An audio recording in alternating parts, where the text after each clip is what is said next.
사랑하는 기쁨의 교회 성도 여러분 안녕하세요. 오늘은 다 같이 호세아서 13장 1절에서 8절까지의 말씀을 함께 묵상하겠습니다. 에브라임이 말을 하면 사람들이 떨었도다. 그가 이스라엘 중에서 자기를 높이더니 바알로 말미암아 범죄함으로 망하였거늘.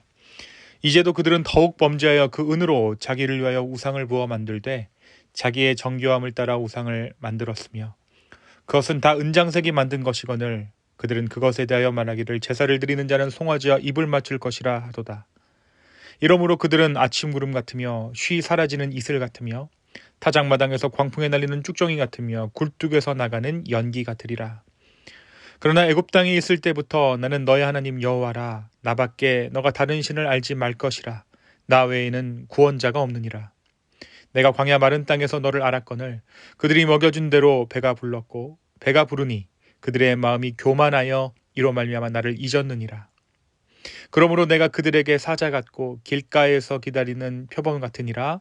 내가 새끼 잃은 곰같이 그들을 만나 그의 염통 거풀을 찢고 거기서 암사자같이 그들을 삼키리라. 들짐승이 그들을 찢으리라. 아멘. 오늘은 다 같이 우리 호세아서 13장 1절에서 8절의 말씀을 함께 묵상합니다.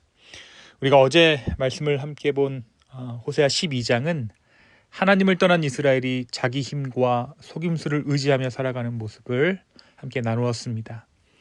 하나님께서는 그런 그들에게 광야의 은혜를 기억하며 다시 내게로 돌아오라라고 권면하시죠. 하나님의 애타는 사랑의 권면이 계속되고 있는 것입니다. 이어지는 오늘 말씀 13장은 북이스라엘의 죄가 얼마나 깊어졌는지 그리고 그 결과가 얼마나 처절한 심판으로 이어질지를 보여주는 장입니다. 특별히 하나님은 에브라임이 처음에는 하나님을 경외하며 살아갔지만 바알 숭배에 빠지면서 점점 영적으로 죽어갔다라고 말씀하십니다. 하나님 없이 살아가려 했던 이스라엘은 결국 생명을 근원을 떠난 존재가 되어버린 것이죠. 오늘 말씀 1절에서 하나님은 에브라임이 말을 하면 사람이 떨었다라고 말씀하십니다. 한때 에브라임은 하나님 안에서 존귀한 지파였고 영향력 있는 존재였습니다. 그러나 바알에게 죄를 범한 이후 그들은 스스로 무너져가기 시작했죠. 하나님의 영광을 떠난 그들의 삶은 결국 파멸의 길로 이어질 수밖에 없었습니다. 그래서 하나님께서는 그들의 모습을 아침 구름과 쉽게 없어지는 쉬 없어지는 이슬 같다라고 말씀하시죠. 잠깐 있는 것처럼 보이지만 금세 사라져버리는 허무한 존재가 되었다라는 뜻입니다.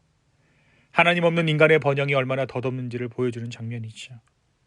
특별히 오늘 말씀 4절에서 하나님은 다시 한번 출애굽의 은혜를 상기시키십니다. 나는 애굽 땅에서부터 너희 하나님 여호와다. 하나님께서는 그들을 구원하신 분이셨고 광야에서 먹이시고 돌보신 분이셨습니다. 그런데 이스라엘은 풍요로워질수록 하나님을 잊어버렸습니다.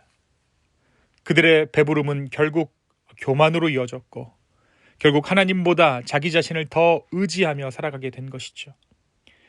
오늘 말씀에서 잊어버리다라는 표현은 단순히 기억이 나지 않는다라는 뜻이 아니라 의도적으로 하나님을 삶의 중심에서 밀어내고 살아가는 상태를 의미합니다. 그러니까 이스라엘은 단순히 하나님을 잠시 잊은 것이 아니라 하나님 없이 살아가는 삶에 익숙해져 버린 나머지 의도적으로 하나님을 밀어내고 있는 것입니다.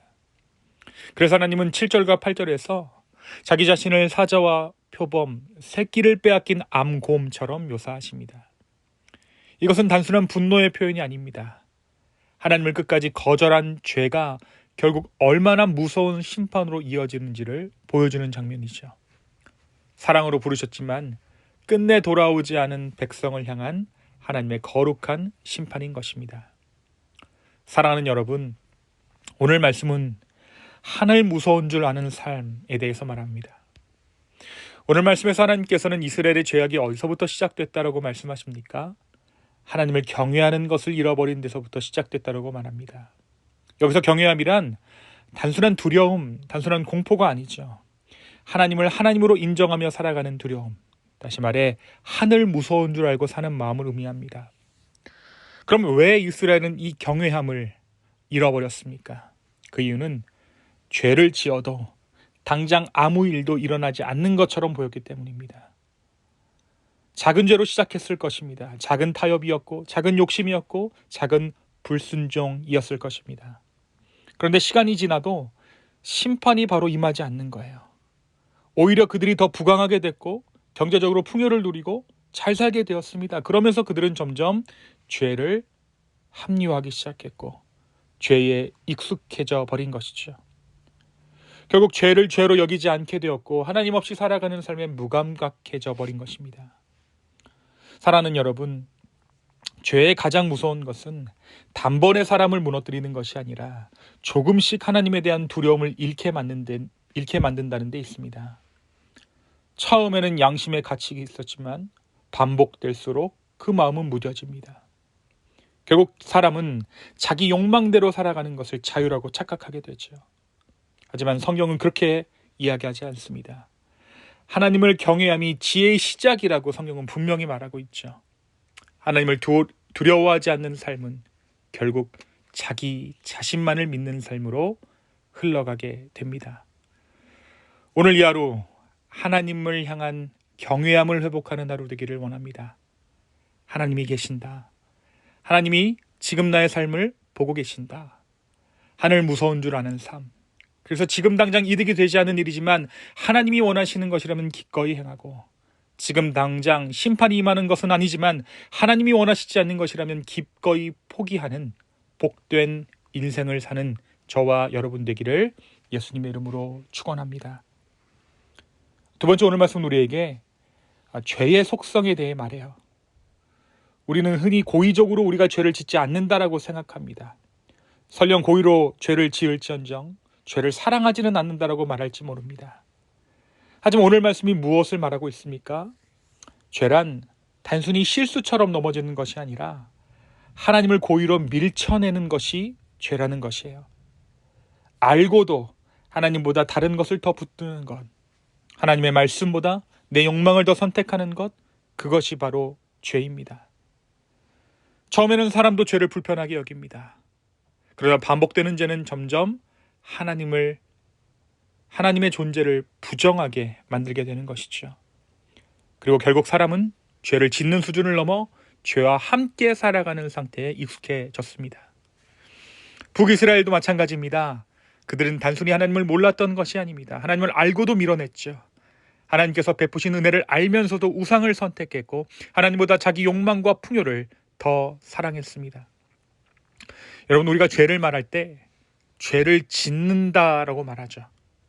집을 짓듯 밥을 짓듯 의도를 가지고 죄를 행한다라는 것입니다. 우리가 알게 모르게 죄를 짓는다라고 말하지만 사실 대부분의 죄는 알면서도 짓는 죄입니다. 그것은 우리가 죄인에게 어쩔 수 없는 일이기도 하지만 바로 그것이 결코 우리의 죄의 정당화의 이유가 되어서는 안 됩니다.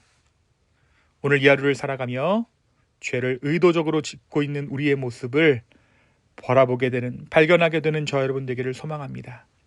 그리고 그 발견으로부터 진정한 회개의 길로 나아갈 수 있는 저와 여러분 되기를 예수님의 이름으로 축원합니다. 이 시간 함께 기도하시겠습니다. 주여, 우리를 불쌍히 여기시고 긍휼히 여겨주십시오. 오늘 이 하루 하나님 경외하는 삶을 살아가게 하여 주시고 범사의 주님을 인정하는 삶 살아가게 하여 주시옵소서. 또한 우리가 죄를 짓는 삶에서, 죄와 함께 살아가는 삶에서 주님과 동행하는 삶 되기를 소망하오니 주여, 오늘 이 하루의 삶을 붙잡아 주시옵소서. 감사합니다. 이 모든 말씀 예수님의 이름으로 기도했습니다. 아멘.